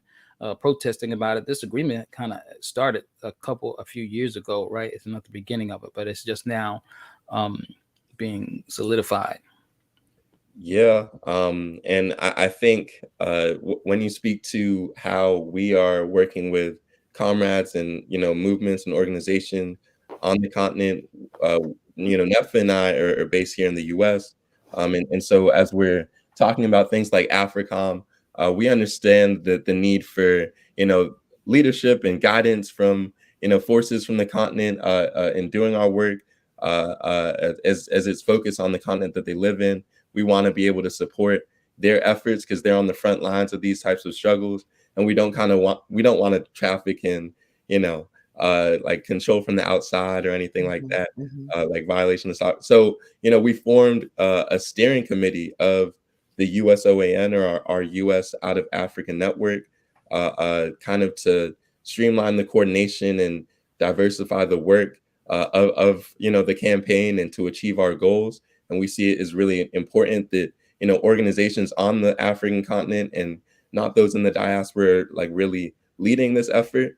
And so, we've sought out a lot of different, radical formations and movements that, kind of, like I said, are on the front lines, like, the Zimbabwe movement of Pan-African Socialists, the Revolutionary Socialist League in Kenya, the Economic Fighters League in Ghana, which has spoken a lot about, that issue that y'all mentioned, right? Like the U.S.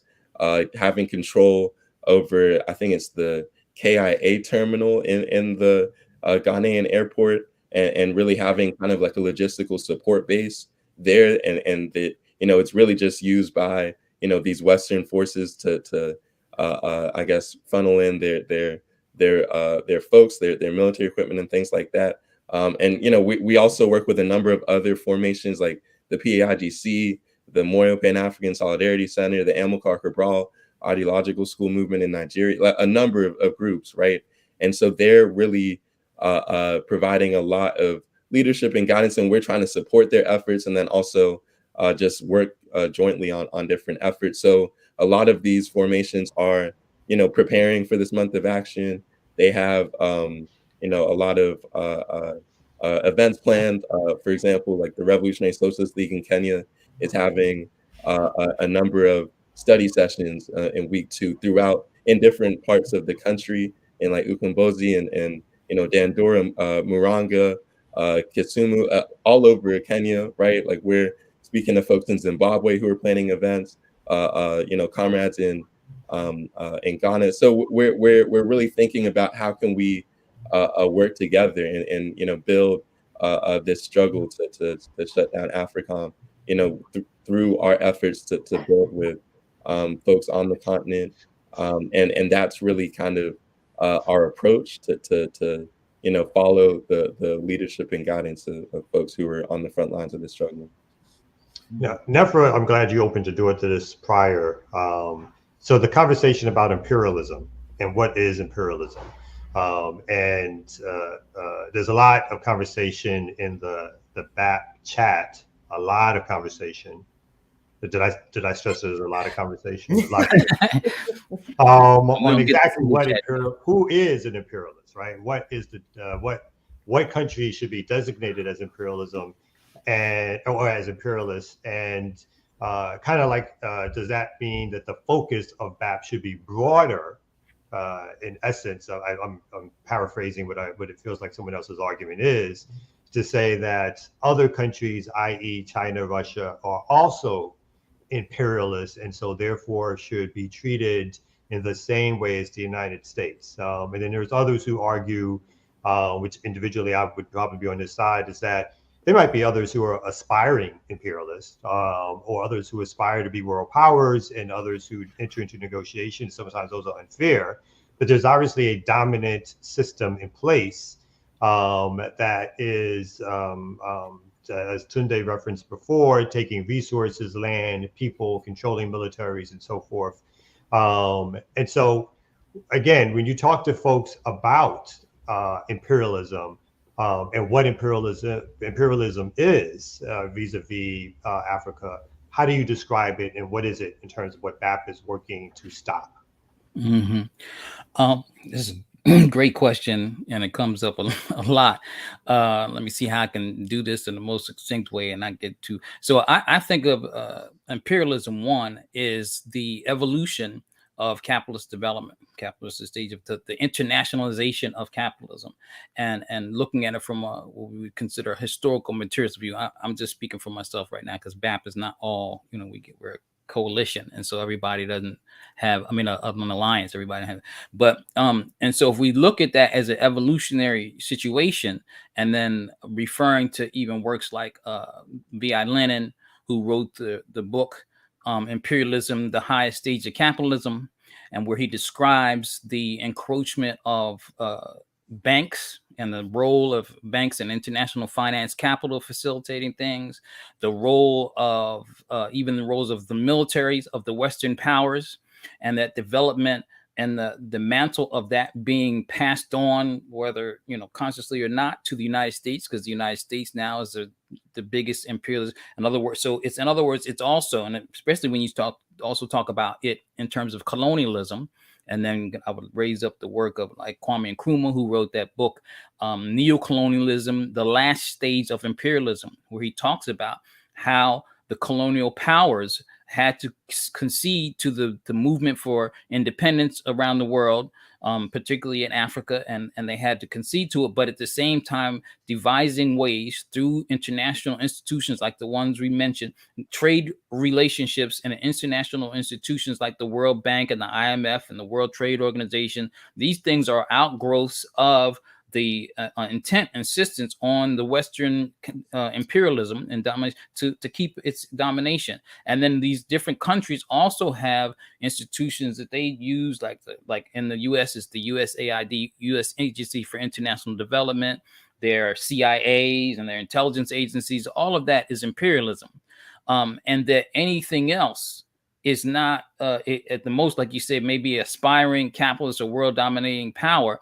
And we have to talk about the military, because NATO and its appendages like AFRICOM and all the armies of France and all that.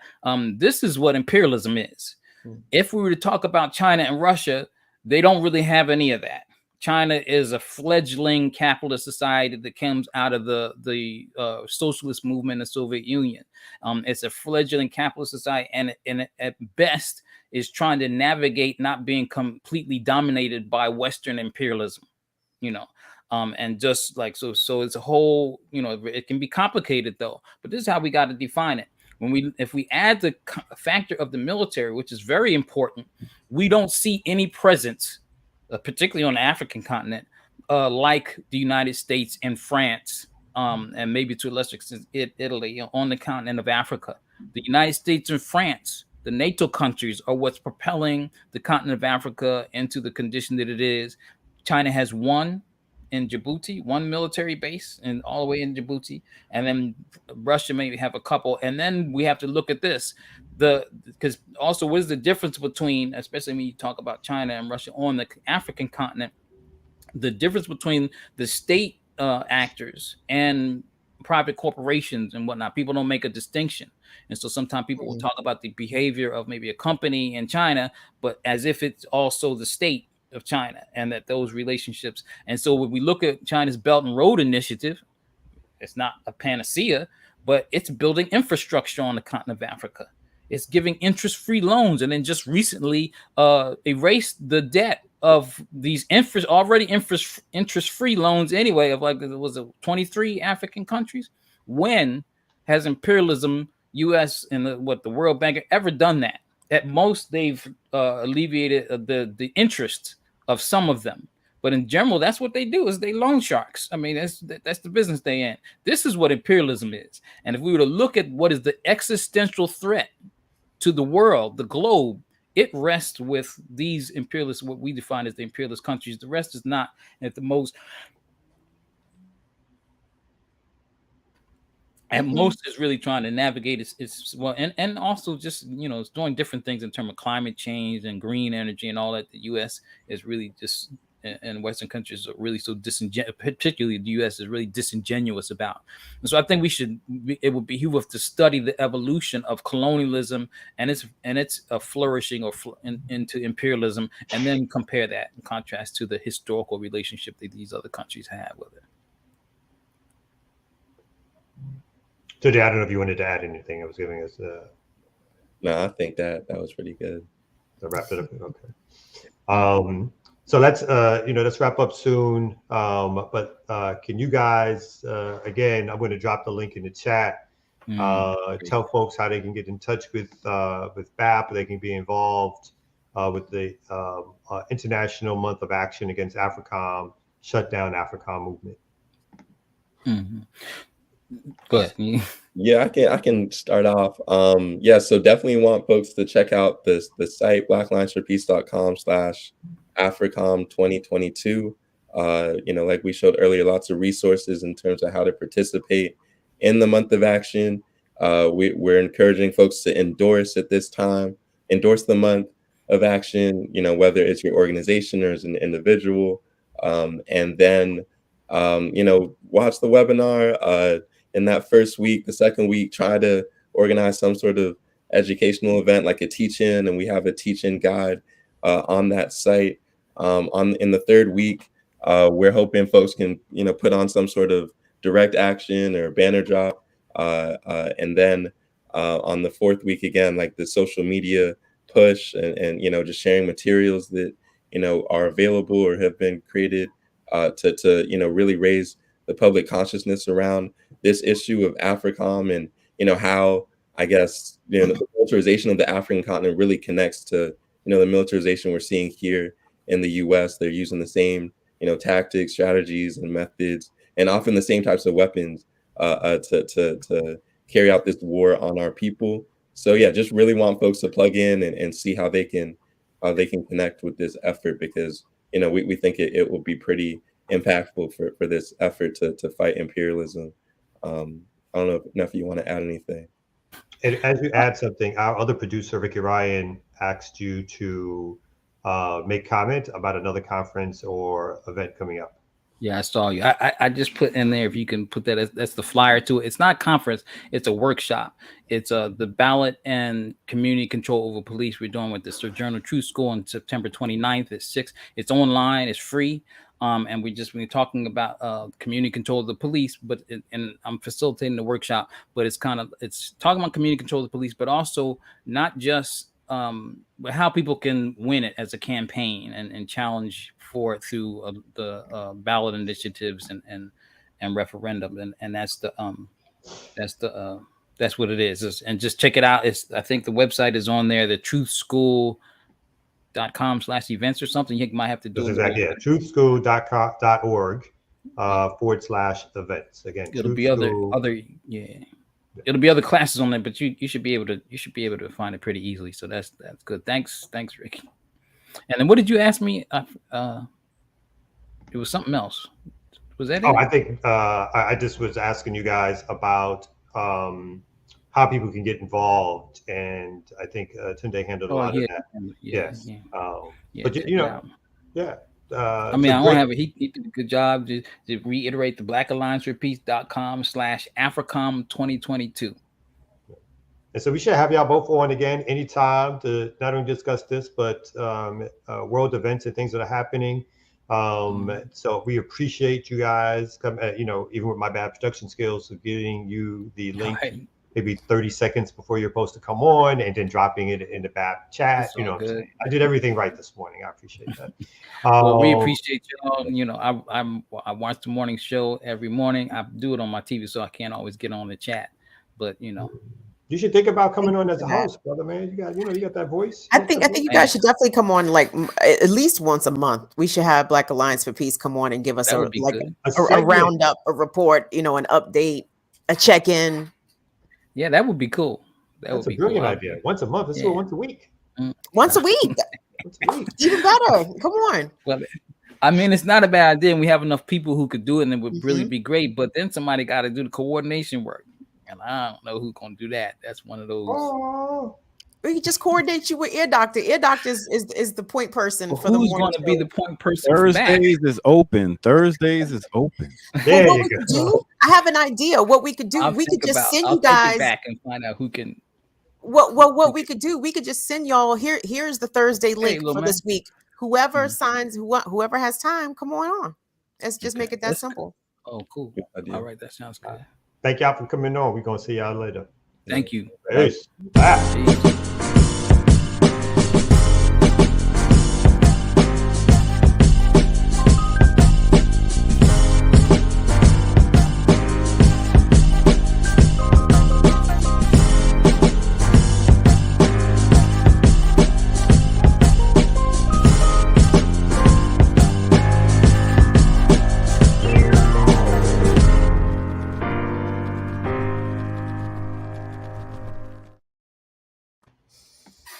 Welcome back, y'all. It's the Remix Morning Show here on Black Power Media. Kim and Kamau and Ear Doctor checking in with you today on Thursday. Shout out to Black Alliance for Peace. Thank you to Tunde and Netfa for checking in with us about Shutdown AFRICOM. I'm thinking about a banner drop. You should do a banner drop. You never done a banner drop before? Banner drops are hot. You have got a little lookout. You need 2 or 3 people who can, tie the thing down, drop it. Like he said, you got to take a pic these days, social media, not just a pic, do a little live pic. You try to make sure it stays up there for a little while. And of course, with the banner drop, consider direct action. So your role is not to get arrested. Correct. It is to drop it and get out. And to have that message there for folks to see as they walk by, drive by, bike by, whatever it is. The banner drop is a hot way to get out information. And again, don't get arrested doing your banner drops. Most importantly, yes. Yeah, good stuff there. Good stuff. I see someone just ran us a super chat. What Quaker Anarch is talking about. Thank you so much, Quaker, for your super chat. Says appreciating having BAP and other amazing organizers invited on BPM through the weeks. Thanks. Thank you, Quaker. And who was that? Jordan? Didn't Jordan Jones put a message in the chat encouraging people to join? I think he said the Black Alliance for Peace webinar that's upcoming. And I think that link has already been deposited in the chat earlier. I see Tina Lulu. Thank you, dearest, for your $5. We appreciate that, Tina Lulu. And we appreciate all y'all. We're doing well here in terms of viewers, I guess, but we're about 100 off betwixt the number of people presently watching and the number of thumbs up we have. So y'all know YouTube be acting like a ho-ho out here, man. Y'all got to help us out. So get them likes up, please, and thank you. Please and thank you. What time is it, Kamau? It is 9:35, and it is time for the Ear Doctor to come on with a little segment for us. A little break. Hey. And when Kim was talking about ho-ho, she was talking about the Twinkies. No, I said whole ho. WHOLE HOE. Ho Ho. I thought it was the other one. Oh, I'm sorry. Well, see, I spelled it. Is he a good speller? Can he spell? A little bit. It's working on it. Working on it. That was good. I'm glad. Yeah, do that. Yeah. Spell them all out when you get in there. Whatever the next story is. Spell it out. I'm pretty sure your kid can spell though. But I can barely spell, so I don't know if anybody else. You can spell? Oh, shh. Wow. Oh. Let's take a break. What's the link to the GoFundMe? such a heartwarming sight right there. Oh my gosh, your kid is gonna get us paid. Smarter than you. They are not way smarter than me. I'm gonna put you on.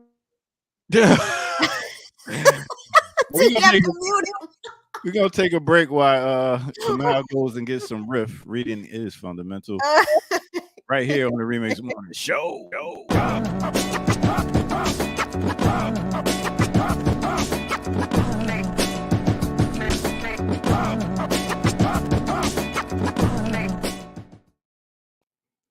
All right, so welcome out to the Remix Morning Show. I am the Ear Doctor. Now, there's a difference between singing and singing. Now, this next artist I'm going to talk about is a singer. Who am I going to talk about? Let's give it a little bit of. Let's talk about no other than the woman they call Ledisi. That's right, Ledisi, also known as Ledisi Anabadi Young. Born in 1972, she is a R&B and jazz recording artist, songwriter, music producer, author, and actress. That's right. Her name means to bring forth or to come here in Yoruba. She not only is one of the baddest singers, we're talking about she's even wrote self-help books, books about herself, and she's put down some pretty dope albums. She actually has over 8 albums talking about Soul Singer, Feeling Orange but Sometimes Blue, Lost and Found, Turn Me Loose, Pieces of Me. I mean, she has it. She has an album called Ledisi Sings Nina, where she covers Nina Simone albums. So you got to go check out Ledisi. You also could see her in the movie Selma, where she played Mahalia Jackson. She's done a little bit of acting, and also she played in American Soul, playing Patti LaBelle. She's a very talented singer. She almost won a couple awards, got nominated for a lot, but she lost to Beyonce and Jay-Z for Drunken in Love when it was time for the Grammy Awards that year. But, you know, she was up in the category. A lot of people don't know about it, but when we talk about some real good singers, you got to go check out Ledisi. Now, do the math. Ledisi has been in it for a minute, and she's still got a whole lot of time to go. You can also check her out on the Cyrock album. She has a song with Cyrock. We had her here on Black Power Media, and she is a beast. So go check her out. Once again, she's been in movies. She's got albums. She's even done TV. So check out Ledisi if you haven't. And yeah, please do. Right here, this is your artist spotlight about Ledisi, straight from the Bay Area. Yeah. Now let's get back to our hosts with the most. Let's go.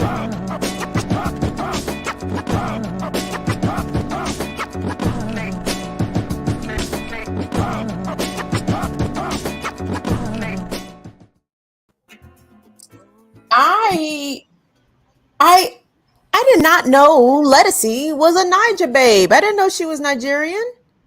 Hey, now you know. And you said she lost to the Grammys to Beyonce? Yeah, that year. She got nominated a bunch of times. But she ever won a Grammy? She's won what was it I seen? She's won Best Traditional R&B Performance back in 2021. Just another indication that the Grammys last year? Yeah. Did she win for that Nina, for covering the Nina songs? Nah, I gotta hear that album. I definitely gotta hear that. See how she ripped it, because she can sing, boy. She can sing. It's a little dark in spots, and I haven't made my way all the way through it because it's a live performance at the Royal Albert Theatre, I think over in London. And you know, I mean, the audience is just a little dry. You know what I'm saying? Like sometimes I feel as though if the audience is not giving the artist the vibes that they require, maybe it kind of reflects in the performance. I'm not saying that's the case about Lettucey. I am saying the audience at the Royal Albert Theater did sound dry as hell. But I mean, a voice, a canon. You know what I'm saying? Lettucey is up there. Utmost respect for Lettucey. She's the Susan Lucci of R&B. The Susan Lucci of R&B. Hey, keep in mind, Bob Marley never won a Grammy. So I don't put much stock in these awards. You know what I'm saying? They don't honor truly the greats from our community. They honor who is palatable to the white folks. So, and she's someone is mentioning also that although she may have a Yoruba name, she may not also be Nigerian. She's from Louisiana. There you go. So what that mean? Where her grandmother from? Well, I mean, they meant like, did she come from the continent directly, as in, or did she come, via enslavement maybe several hundred years ago? But that still doesn't make her a Nigerian babe. No. Exactly. You got people born in Brooklyn that's straight family from Jamaica. Come on, stop playing. Yeah, but you know what folks meant. They were just trying to get the direct lineage. Jeez, was that Nigerian in there hating? Who said that? Who put that in there? Everybody trying to make distinctions. Nah, she really Black American. She not really Nigerian. Well, no, they didn't mean it like that. They were just trying to say the place of her actual birth. Yeah, that's she's not Nigerian. You got it. Look at y'all, sensitive. We get it. Oh, haters, man. They ain't no haters. They sensitive hosts. They just getting it right. Speaking of sensitive hosts, before you go, I'm a sensitive host. Look at this face on the screen with me right now. Color dip. You know what I'm saying? Oh, what's up? Look at that. What's up, young man? How are you feeling? Good morning. Peace. Gave you the peace. Gave you deuces, B. That's how you feel. So I show his face in particular because this is a GoFundMe spot. Not for us personally, but you never know. We may be homeless without a without a donation to the Black Power Media GoFundMe campaign. Or we'll take some super chats. Y'all do some super chats for Dead Man Animation. Y'all doing a great job. Keep up the great work, Kamal, Kim, and the Ear Doctor. This is live. And the Ear Doctor sang some bad songs last week, and y'all rushed with money. Now, my kid's face is worth 10 times the chat money that y'all gave the Ear Doctor last week. I'm just saying, give him the cute face. Come on, little Ugg Mug, sing the give him the cute face. He's so adorable. He looks just like his mother. No, I'm sorry. I can't do that. Sing the ABCs for us real quick. I can't do that. So anyway, we just dropped the link in the chat. I'll drop it one more time. Anybody, we're trying to raise some resources for the channel. Please support. We're going to keep this going. It is our fall drive. And so folks should definitely, if they can, we appreciate the super chats and the others, the sticker chats, the come join me chats, the whatever the chats is. But also y'all can give, look at that face one more time. Y'all can also give at the GoFundMe. So I just want to put that out there. Look at that face. I love it. He knows when to smile. He's smiling on cue. Kamal. He's got it down, B. He's got it down. There's a thing called the cute face. Capitalist. I gotta use it. Gotta use it. Yo, Quaker Anarchist is busting out with some more money on a super sticker. Boy, I tell you, good looking. Wow. Yeah. I don't understand how the super stickers work, but that's awesome.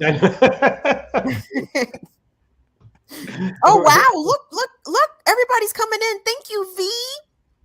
Kamal using his child for funding. Appreciate it. Working too. She dropping what you say? The quill? Five quid. Oh wow! You so international, Kim. Yeah, from Britain, right? I'm not international. I'm complete ignorance on that too. I just remember the pound. I didn't know it was something else. Yeah, no doubt. Real quick. So I don't know. Are we just going to shoot the S for the last 15 minutes, or are we actually gonna? You gonna do some more news? And I got some news stories pulled, so it's all about what y'all want to discuss. This is the end of the week for the Remix Morning Show, so we can do whatever we want. And this has been the Kim and Kamal Power Hour with a special guest of the Ear Doctor dropping in. and that's gonna be the new format. You know what I'm saying? We don't. That wasn't me. He's doing It's like online. Just want y'all to know that. You're just gonna That's know what- that I'm here. That's worth more money right there. That's worth Because more I money. want it to be a kid's show. Yeah. A kid show, B. A kid show. Anyway, Well, What would we Okay. talk about Oh. on the kid show? Is your son's name Khalil or Khalid? Is your neither. name huh? Oh, I'm Khalid. sorry. Yeah, Khalid. Khalid. Just think With a B. Talib, but put a K on it. Ah, He's an Khalid. Got Ethiopian it. king. He's an Ethiopian king. So you know. okay. Leia Bizogs with the 1999. True. Leah. Thank you, Leah. We appreciate you. Oh, it's Leah. I'm pretty sure it's Leah. Okay. But Leia, you know, I'm sure she Aggie loves it when Pride. people call her Leia, huh? Aggie Pride. She went to A&T. Oh, that's what's happening. Yeah, Yes. yeah. Hey, listen, I know about our remixes out here. They think they know me, but I know about our remixes out here. Yeah. Khalid, what should we talk about on the kids show? What should we talk about on the kids show? Let's do live stuff. Let's do live stuff. Well, we're live right now, darling. What would you like to discuss? What should we talk about? Any topics you want to talk about? Nah. Nah. All right. Nah. He's like, Well, I'm go bored get it with y'all. together, kid. We don't got time for you to be thinking on that. That's what's happening. So, Kamal, so within the email that I sent you, there is a link, and I think I titled it N95s at the top. And I'm sorry, guys, I'm gonna be the one to beat this drum. I'm gonna beat it. And so folks get it together. And I hope, being made aware of Jackie's health situation will maybe put this into perspective for more people. So we're still in the middle of a pandemic. COVID-19 is killing thousands of people every single week. Okay. We are not out of the pandemic. We have not moved past the pandemic. The pandemic is not behind us. The pandemic is still very much with us. And the people that the pandemic is infecting the most are immunocompromised people, people who are chronically ill, and people who are disabled. Now, much like our good sis Jackie Lukman, if you encounter Jackie on the street, you've seen Jackie, going into Panera, you may not know Jackie's dealing with the chronic kidney condition. And that is exactly the point. You don't know who is out here walking around with invisible health conditions and whose health are and can and will be drastically compromised should they contract COVID. And it's not practical for people to stay in the house. People have to go out and earn a living, right? So this man whose video we're about to see, and I know that's very newsy and journalistic of me to qualify this as this man, but this man on social media, he has a name, he has a title, I'm sure, but I can't think of it right now. But anywho, he went to a factory, hold on, that makes N95 masks. And this factory is about to go out of business because whereas they did make lots of money at the height of the pandemic, Americans have just abandoned mask wearing indoors altogether, right? There is no COVID mitigation and COVID mitigation of the transmission of the virus strategy any longer. It is our quote unquote personal responsibility. You have to assess your own level of risk if you want to be out and about. Well, that is an absolutely SHIT way of being in a society and being in a community with people. So just listen to what this person who visited this N95 factory had to say about the abundant surplus of N95s because Americans don't want to wear masks. So this is the remnants of a facility that was producing millions of masks, things like cup respirators and surgical masks. They have the materials to produce 5 million units that they're just going to throw away. That's why they asked me here today to see if we could take them and use them in our facility. But just crazy to see all this production capability. They had 10 machines in here. They're making millions of masks, and it's all going away because no one wants masks. No one wants mask manufacturing here in Houston, Texas. Just absolutely crazy. Absolutely crazy is correct. And let's be clear, we buried, well, let me not say we, they dropped the queen down into her hole on Monday. And I was looking at, all the elites at Westminster Abbey, and the only people in there wearing the masks were the Chinese delegation, right? And if you look at pictures from Asia right now, Korea, Vietnam, China, Japan, them people are masked all the time because they have a greater sense of community over individualism, over individual comfort, right? Like they can understandably put on a mask when going indoors because they know that it's not about them, it's about others. So I just want to take this moment to remind and to shame, truly, if you think that you are above masking around other people, especially indoors, you really don't have a sense of community. You really don't care about the people around you who may be sick or have immunocompromised. And for folks, I mean, I myself have not had COVID, right? And let me be clear. I have not tested positive for COVID. I don't know whether or not I've had COVID or not, but I can't assume that if COVID's not going to kill me, that it's not going to kill somebody else, right? And knowing what we know about the virus, you could be an asymptomatic carrier of COVID, not get sick yourself, but be able to spread it to somebody that could get really, really sick and or die. So I think it's imperative as us as Black people, especially since we are the ones who dying from COVID the most. Our frontline folks, not only healthcare workers, but our food service workers, our grocery workers, transportation people, those are Black folks in them jobs, right? Security people, them front-facing public jobs, those are Black people in them jobs, right? So let's be clear, like we as Black people need to take an extra onus. Like we can't look at the saltines, you know what I'm saying, who have moved past the virus and are like, oh, well, it's over. Well, it's over for them because they know it don't affect them to the extent that it affects us. So because it affects us, I need us to be vigilant and proactive in protecting the more vulnerable members of us. That's it. Okay. No, I think it's that, Joe Biden just announced several days ago that it's the end of the pandemic. And so again, giving further license to people to not wear a mask or not think about it. But again, it's not like the rates of COVID infection, of COVID deaths have dropped to some level that would seem safe to say something like that. So the fact that people again are being reminded to not do anything in terms of precautions, but to act like everything is back to normal. And again, I know there's folks are tired in terms of what the experience has been and so forth, but it seems pretty odd at this stage that there's a complete 180 on how we should approach this virus, even though the virus again is still around, still impacting us, and the rates, as you said, even though they've come down, they are not at the levels that they once were. COVID is still the third leading cause of death for Americans. I want y'all to process that for a second, because in 2018, COVID wasn't even on the list, okay? And here we are, 2022, COVID is top 3 for killing people. It's killing us. It's killing Black folks, period, point blank. There's no other way. There's no sugarcoating that. And we cannot be taking white folks' lead on protecting our community, on knowing what the actual factuals are about this virus. We're going to listen to Joe Biden? Come on, gang. Put the mask on when you're indoors around other people. And again, don't be out at the club on Saturday and Sunday go visit your grandmother. Like, I need people to think about what they're doing. You know what I'm saying? Think about your actions. Think about somebody else besides you in the equation when you are moving around here, living your best life.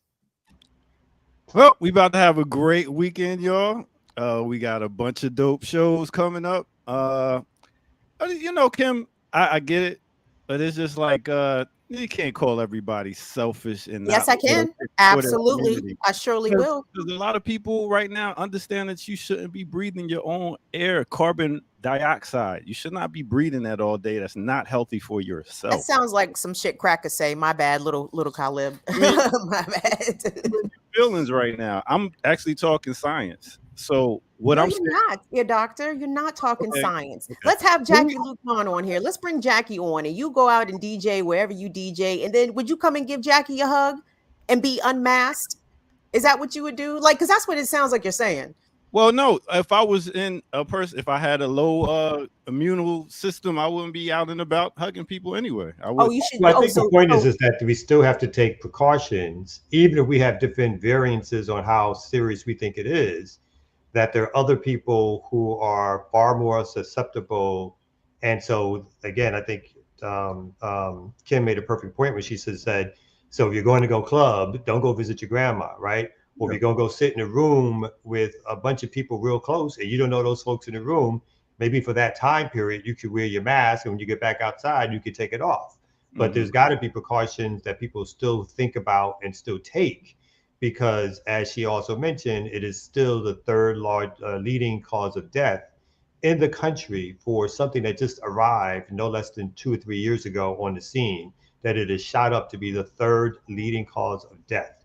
Over 1 million people have died. So the question becomes, what are precautions or safety measures that we can take, not only for our own safety, but the safety of people who may be much more susceptible to getting sicker than we are and actually passing away from the COVID, getting the COVID itself. So that's what we got to take away from this, is that these mass factories are closing, and they're closing because, maybe people are not taking some of the needed precautions they should. And so let's get them to take those precautions.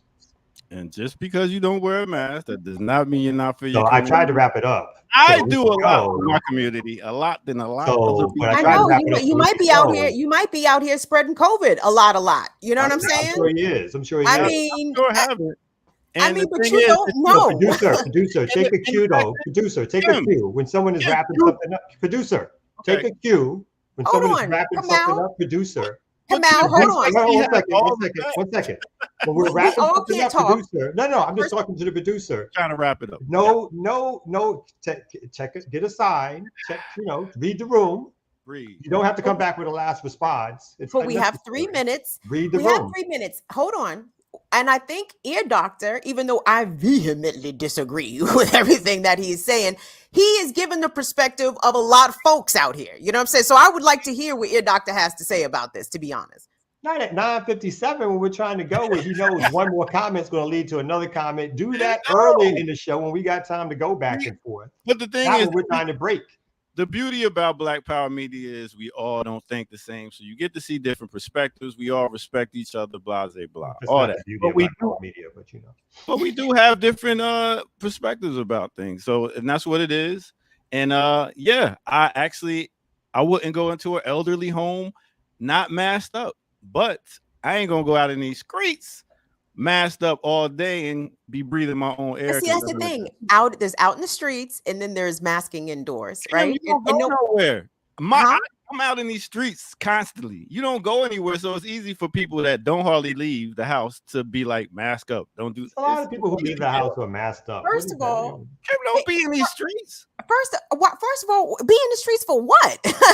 I don't know about y'all, but I don't know about y'all. Stuff in the streets. But first of all, because I'm not out in the streets for a very valid reason, because we're in the middle of a pandemic. Okay, now I know you have moved past the pandemic, and that's good for you, Ear Doctor.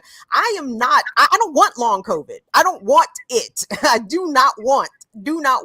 And people are out here filthy. It's first of all, if you in the streets, that means you are outside. If you're in your car and you walking literally outside, why would you wear a mask? No, but when you go inside, that is the time to start masking. And by the way, young people have chronic illnesses too. Young people are immunocompromised too. So don't think that this is just exclusively old people. You know what I'm saying? All right. Well, this is one topic me and Kim shall never agree on, but I know Ear Doctor out here killing people. it. Period. Ear Doctor is a super spreader unto himself. Look at that. I'm trying to be nice and wrap it I up. don't want to be nice. Now you done made me mad. Good. I like it. So with that said, make sure y'all tune in the morning for. And don't be worried about where I be at, Ear Doctor. Don't be all worried about where I'm at. Don't be trying to keep tabs on me, where I go, who I see, where I be. Mind yours. Mask when you inside. Look at her. She big mad now. Hey, so back what I was saying, make sure y'all tune in the morning at 8 a.m. for I Mix What I Like, and make sure y'all tune in to Kim's show. Make sure y'all tune in to Jackie Kalanji's show. Make sure y'all tune in the Warrior class. We got all that stuff. And Sundays this Sunday. Make sure y'all continue to support Black Power Media and all of our debates and disagreements and all that. One love, y'all. Peace. Good weekend. Mask up. Peace. Masks up. Yeah.